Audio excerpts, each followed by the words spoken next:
Billy Porter is the Emmy-winning star of Pose, which aired its second season last summer. I'm Kevin Jacobsen of Gold Derby here with Billy, and I wanted to know, first off, going into season 2, the first season had already aired. People loved it. Critics raved about it and your performance. What was the atmosphere on set for that second season compared to the first? Did it feel different in any way? Yeah, it was very, the gratitude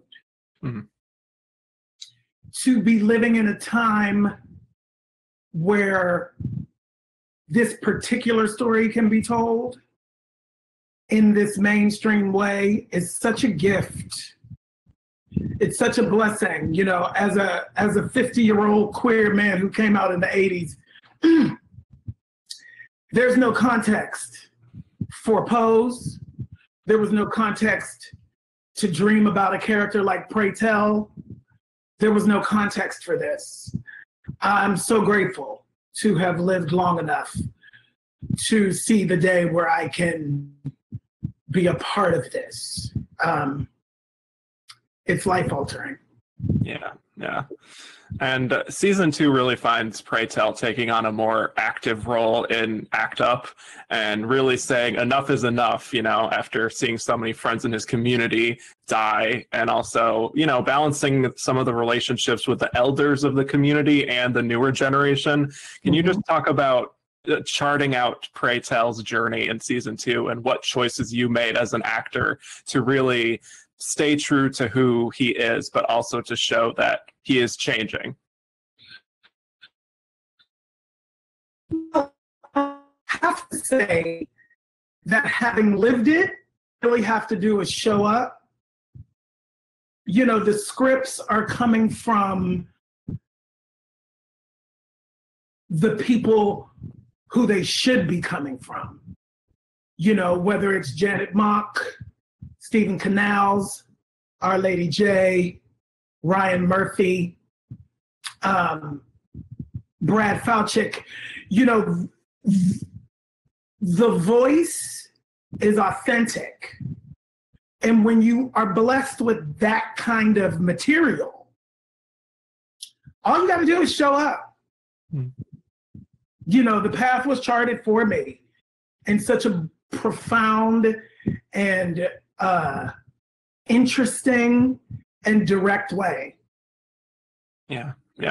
And episode 6 is the one where Pray Tell collapses at the ball and has to be taken to the hospital, and he's really confronting his own mortality. So what was it like just filming that episode in particular for you? I called on the memory of the people I lost, specifically. I spent a lot of time in those hotel rooms on the other side. I spent a lot of time in those hospital rooms on the other side. On the healthy side, I spent a lot of times watching a lot of my friends not make it to 30. To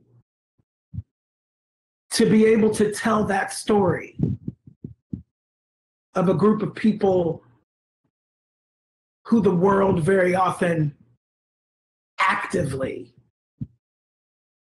tries to forget,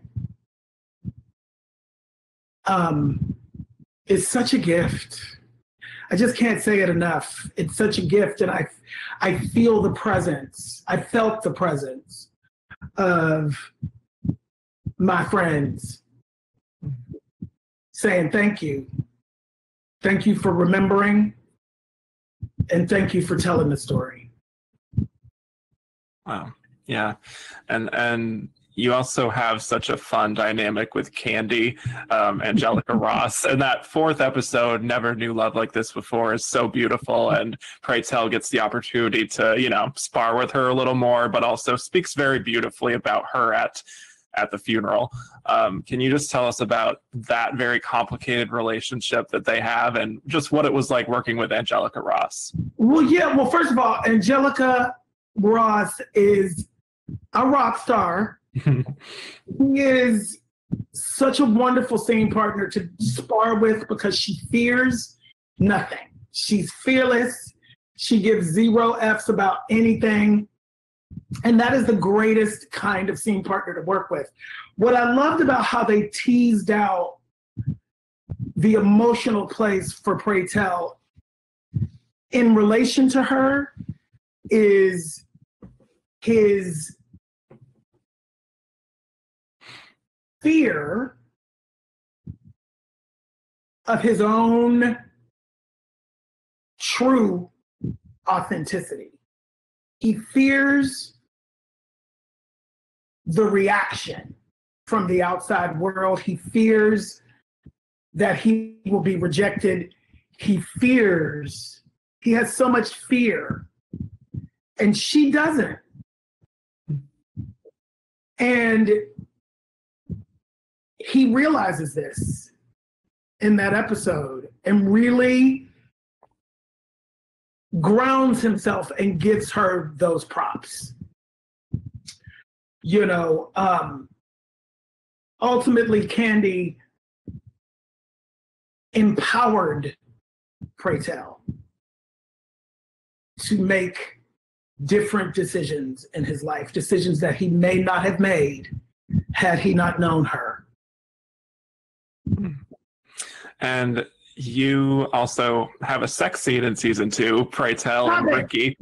I mean, getting very intimate. There's this beautiful, you know, lingering shot of them in bed together. Can you just speak to the significance of that scene for you and maybe just even the response from fans to that moment? Okay, first of all, I have to preface this with saying that 49 years old, I experienced my first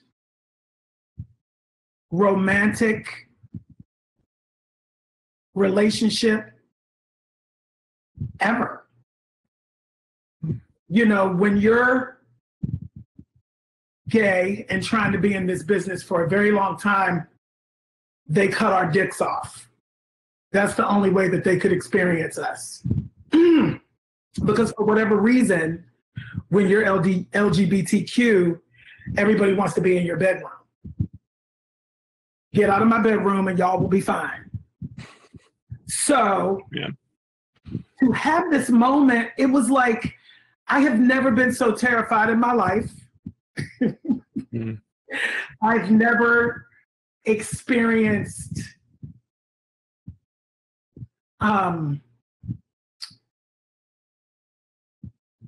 what's the word? I don't even know. It's like it cracked open a sexuality in me that I've always had a hard time accessing, especially as an actor. You know, my role, my archetype for a very long time was the magical black fairy clown who sprinkles, you know, healing dust over everybody. But like, there was never really a place for my story, for my humanity. It was always being the second banana to somebody else, to somebody else's real journey, generally white people. Yeah. So I dove into it. I still, you know, it's still hard for me. I only watched it once. Mm-hmm. I don't watch myself very often. I've only watched season 2 one time, which was when it aired. I just remember looking at it and like wanting to like cover my eyes. I looked at it like, you know, through my fingers. You know, I have a lot of insecurity like a lot of people. But that's what the moment is about. That's what the moment is about. So I just tried to lean into that and let it be. Yeah. Yeah. The response seemed to be good. You know, I don't really pay a lot of attention to what people think about the work, because that can affect the work adversely, whether it's good news or bad news. It can affect it in not such a great way. So I try to stay away from that so I can just be free. That makes a lot of sense. Yeah. Well, just like season 1, you spent quite a lot of screen time on the show with MJ Rodriguez, and the two of you are almost just like the parents of the House Evangelista. You know, this season ends with the two of you taking in a pair of homeless teenagers, and you're just such a great pairing. What is that relationship like between the two of you, especially now that you've gotten to really explore your characters more in season 2? Well, it's interesting because she's just like my little sister. You know, and I met MJ in 2010 when I was the associate director of the off-Broadway revival of Rent, where MJ had not transitioned yet and was playing the role of Angel. So to watch her flourish and grow and become the butterfly that she has become, and carrying the humanity of this show, and thereby really speaking directly to the trans community, and really just warms my heart. And she's my girl. You know, it's like anytime I'm in a scene with her, it's like being in a scene with my sister. It's like being in a scene with my best friend. And I hope that comes through. I think it does. Yeah, definitely. I know we don't have a lot of time left. I know you're in a bit of a bind, but just one last before you go. I wanted to just go back to last year for a bit. Your big Emmy win for Best Lead Actor in a Drama Series. You had that beautiful quote from James Baldwin about vomiting up the filth you had been taught about yourself. You know, when you look back on that night and getting that recognition from your peers, I mean, what was that night like for you?